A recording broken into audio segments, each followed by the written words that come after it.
Hey, hello again. My name is Ben. That's Extra Arms Bot, and today we're talking about player skills. Blood Bowl has a role playing game aspect to it. You assemble your team of heroes, and as they fight their battles, they gain experience, level up, and learn new abilities. In this video, I'll show you how that happens. On the docket for today, we'll learn how your players gain star player points, and by extension, how they level up. Skills are broken up into categories. Not all players have access to the same skill categories, and we'll look at the differences between them. We'll show you the mechanics of leveling up, and how the dice, of course, decide what skills you'll be able to choose from. Finally, we'll spend the bulk of this video introducing some of the most commonly seen skills. Before we start, it's time for a disclaimer. I've tried to stick to facts so far in this video, but I can't avoid being opinionated forever. When we start talking about skill choices, I'll try to explain how the best coaches I know approach things, but I'm sure my own biases will seep in. Keep in mind that there are no real absolutes here, and I'm sure you can find people who disagree with my advice. With that said, let's begin. There are 5 ways for a player to gain star player points. You'll gain 2 SPP for causing an injury with a block, or a blitz. Scoring a touchdown is worth 3 SPP. Successfully throwing a pass will net you 1 SPP on the thrower. The player who catches the pass gets nothing, but he has to make the catch, or the thrower won't get anything either. It's not uncommon for coaches to throw safe passes only because they want to get SPP. In Blood Bowl lingo, this is called a vanity pass. Intercepting a pass thrown by the other team is worth 2 SPP. This is extremely rare, though it can happen. And after the game is finished, one player on each team is chosen as the MVP and given 5 SPP. This is completely random and can even be given to a player who died during the match. There's an achievement for that. A player earns his first level up when he racks up 6 SPP, and his second when he reaches a total of 16. If he continues to survive, the next level up points are at 31, 51, and 76 star player points. And finally, if he reaches 176, he gets his final level and becomes known as a legend. It's rare that a player has such a long and successful career, so the title of legend is well deserved.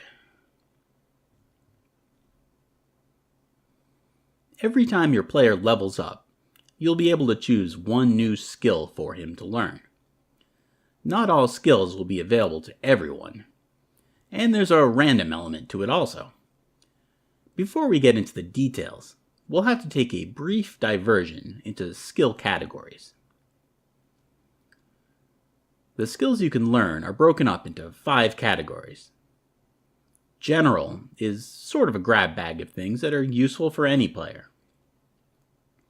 Agility and strength are skills mostly related to those 2 statistics, respectively.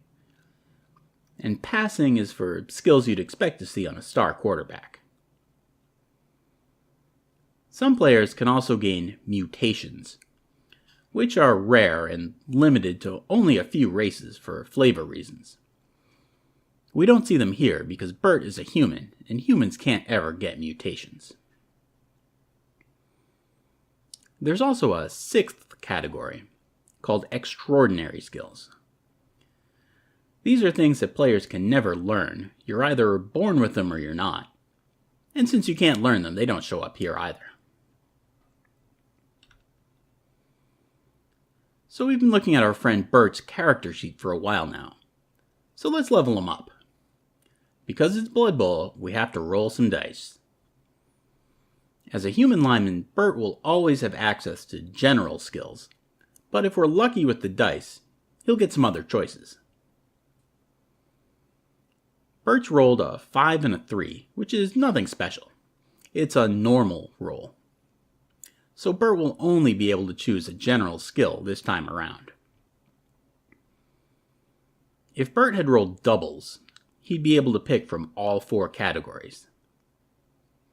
The little dice icons here by agility, passing, and strength indicate that these are doubles-only categories for human linemen. And if Bert had rolled a 10 or higher, he'd have the rare opportunity to increase one of his statistics instead of learning a new skill. Rolling a 10 lets him pick +1 to either movement allowance or armor value. 11 opens up plus agility, and double 6s lets you take plus strength. Doubles and stats are always optional, and it's sometimes a good decision to pass on them.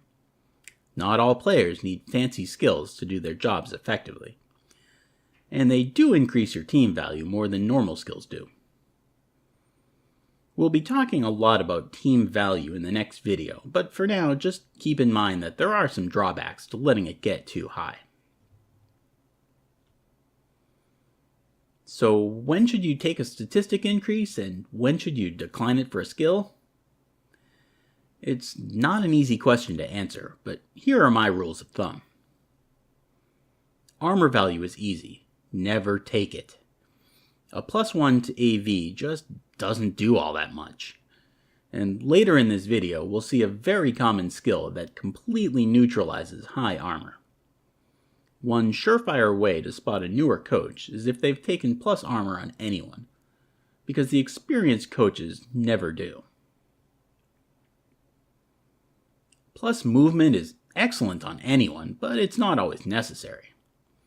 If it's your main ball carrier, then go for it. And if you don't have a main ball carrier, well, now you do. I don't like it on linemen, but it's nearly automatic for anyone else on an elf team.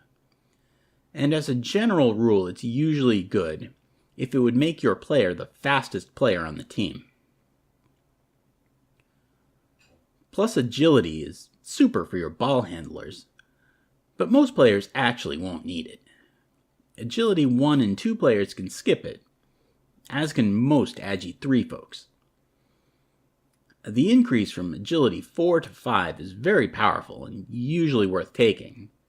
Just keep in mind that most elves need skills like block and dodge too, and taking plus agility early in their lives is kind of a long-term project. You're trading off their short-term usefulness to make them ridiculously powerful in the long run, if they manage to survive. Plus strength is useful for any player.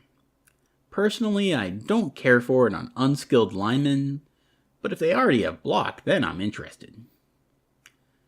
There are some diminishing returns once you get above 5 strength or so, but a lot of coaches don't care and will take strength at almost any chance they get.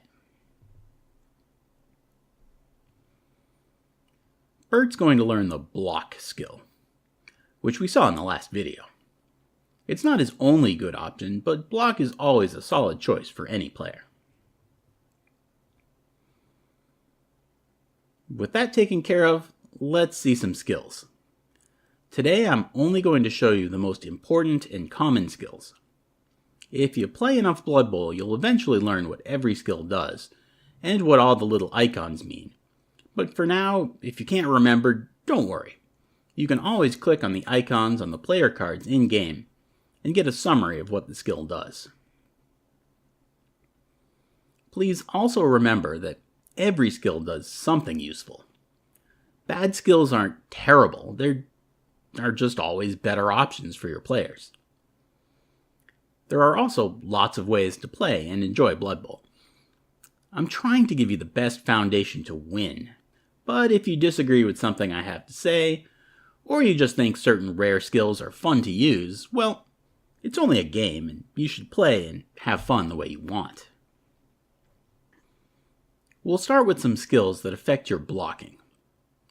We've already seen block, which as a reminder keeps you standing up in a block on a both down dice result. Block's less popular alternative is wrestle, which also modifies the both down dice roll. While block lets you stay standing, wrestle drops both players to the ground in their current squares, if either player has it. This isn't a turnover, and neither player can be injured. They're just placed on their backs. If either wrestled player is carrying the ball, it will drop to the ground. And this will be a turnover if you lose the ball on your turn, so it's kind of a bad idea to carry the ball with a wrestler. One obvious use for wrestle is on a piece that you expect to use as a sacker, someone who on defense will be trying to hit whoever is carrying the ball. If the ball carrier has block, and they often will, then wrestle lets you get them on the ground anyway, whereupon the ball will pop loose for your teammates to try to steal. Wrestle is sometimes chosen for linemen with low armor. You expect these players to get hit anyway, and if they wrestle their blocker to the ground, then that's one less chance for them to get hurt. Tackle is another general skill, and it's very important for every team to have. Tackle is simple. It cancels out your opponent's dodge skill. A player with block and dodge is much easier to knock down if you block them with tackle. Almost every player can use tackle, though it's rarely a first skill choice. A dedicated blitzing player will definitely want tackle as soon as he has his killing skills. The last basic blocking skill we'll see today is Frenzy. A player with Frenzy doesn't get to choose if they follow a block or not. They always do. And if they have any movement left, they'll throw a second block. Frenzy gives you a second chance to knock someone down, and it also lets you push people 2 squares at a time. This makes the sidelines more dangerous for your opponents, because they are at a greater risk of being surfed into the crowd. Frenzy isn't a common skill to learn, but a lot of players start with it. And it is a general skill, so it is easy to learn and you'll see it frequently. Next, let's look at a few mobility skills. Things that help your players move around on the pitch. We've seen dodge, which keeps you on your feet if blocked with a defender stumbles dice roll. It turns out that dodge actually does 2 things. It also gives your player what we call a skill reroll. This means that once per turn, if you fail a specific dice roll, you get a free second chance at it. In the case of dodge, it's dodging. As you'll recall, anytime you move a player out of an enemy tackle zone, that's a dodge, and you have to roll 1 die to see if you succeed. The dodge skill gives you a free reroll if you fail that dice roll. Finally, the tackle skill counters both aspects of dodge. You won't be able to use your dodge skill reroll if you fail a dodge away from a player with tackle. Dodge is a first or second pick on almost every agility 4-piece that doesn't already start with it. Elves love it and will take it early on almost all of their players, because it lets them do most dodges with only a 1 in 36 chance of failure. Dodge is always a nice skill for your ball carrier, though this often requires a double on the level up roll. Other than that, bash teams aren't usually too interested. Next up is Sidestep, another agility skill. When a player with Sidestep is knocked out of their square by a block, they get to choose which square to move to, whether or not they've been knocked down. Sidestep also lets you choose any unoccupied square to move to, not just the normal 3. This means that you can stand on the sideline with almost no danger of being surfed, and if you decide to base the ball, you will be harder to get rid of. Elves love this one too. Most players with normal agility access will wait on this until they have blodge, but unless they happen to need something more specific, this is often a default choice. Stand firm is a strength analog of sidestep. If a stand firm player is pushed back, whether or not he is knocked down, he can choose to ignore it and stay in his original square. It's popular on high-strength players because your opponent has to commit multiple assists to block your stand firm man, and then they roll a push and you just ignore it and laugh. Stand firm is rarely a first skill choice. It does combo nicely with several other abilities though, like guard and tackle, because you can't easily block stand firm players away from whatever annoying position they've taken up.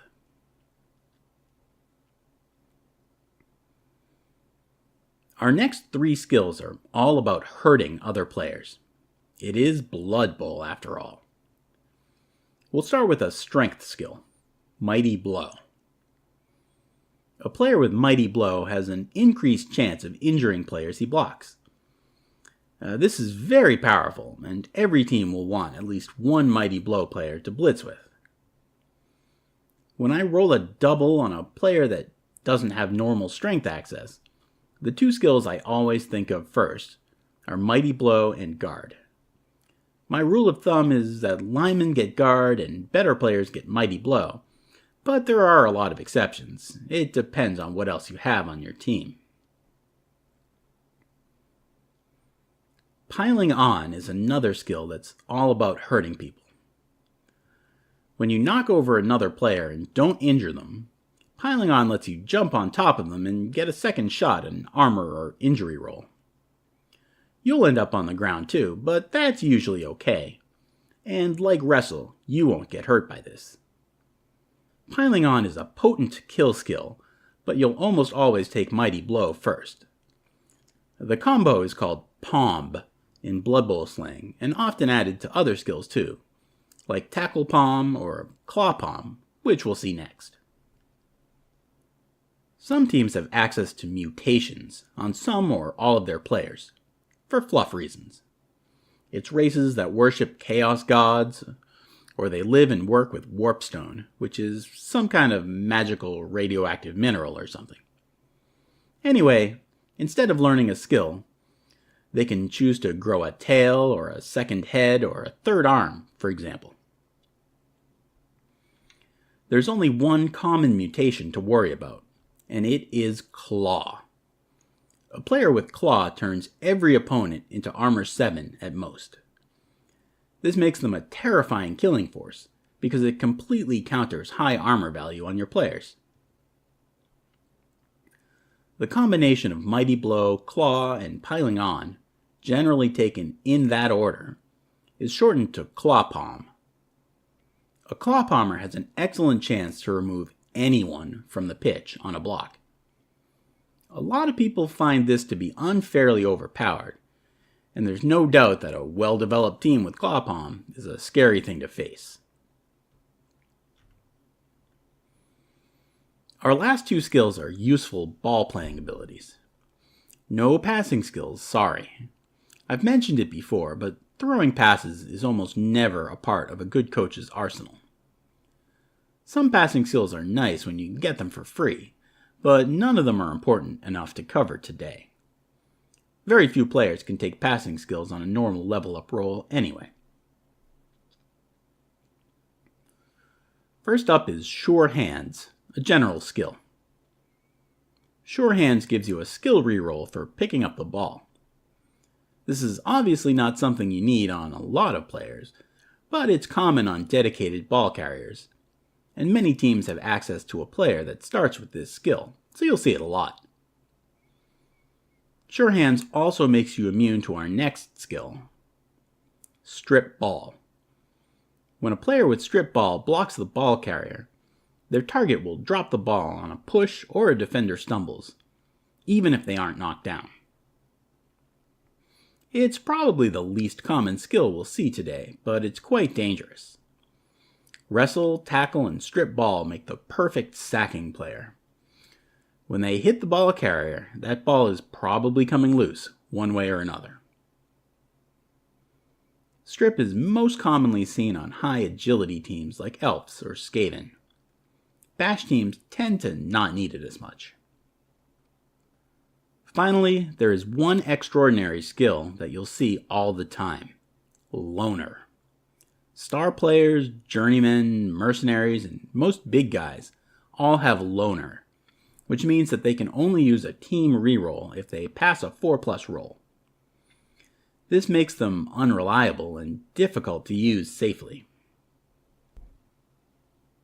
So there's your first dozen or so skills. There are plenty more, but our time is limited today, so we'll have to look at them in future videos. Next time around, I'll show you how to build a team, and I'll give you some starting builds for 3 good teams for beginners. Until then, cheers!